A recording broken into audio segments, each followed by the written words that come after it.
কি গো দিদিমণি, আমি তোমাকেই বলছি।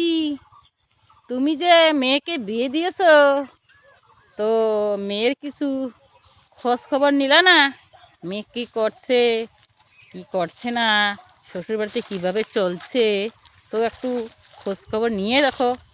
তো দিদিমণি বলি কি, মেয়েকে একটু সুস্থভাবে সংসার করতে দাও, বুঝছো তো? মেয়ে যদি সংসার করতে না পারে, তো সমাজে তোমাকেই খারাপ বলবে।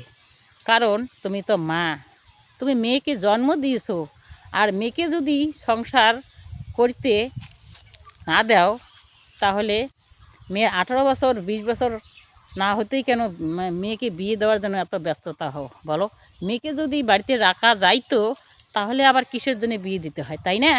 তো আমি বলি, মেয়ের সংসারে অত নাক না গলিয়ে তো মেয়েকে শান্তভাবে সংসার করতে দাও।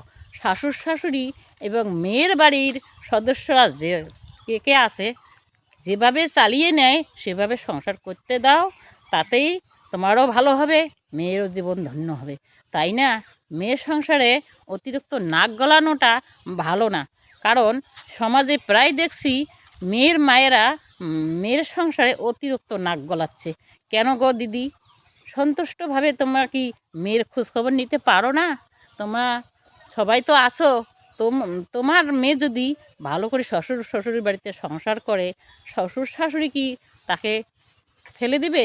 নিশ্চয়ই তাকে অবশ্যই তাকে ভালোবাসবে, এবং তার যা সেবা শুশ্রূষা করতে যা যা লাগে তারাই দিবে।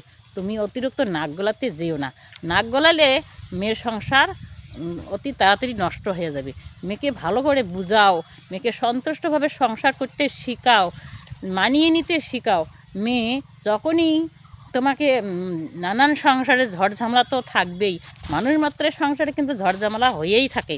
তো তোমাকে যখন ফোন করে তোমার মেয়ে বলে, ভাই আজকে আমার সংসারে এটা হয়েছে ওটা হয়েছে, তখন তুমি যদি মেয়েকে সামলাও, মেয়েকে যদি বুঝিয়ে বলো যে তোমরা তোমাদের সংসারের ঝড়ঝামেলা তোমরা মানিয়ে নাও, তাহলেই তো তোমার মেয়েটা সুস্থ হয়ে তোমার সংসারে মানিয়ে নিয়ে সংসার করতে পারে। আর যদি তুমি তা না বলে তুমি বলো তাড়াতাড়ি তাহলে ওখানে যদি এইরকম, তাহলে বাড়িতে চলে আয়।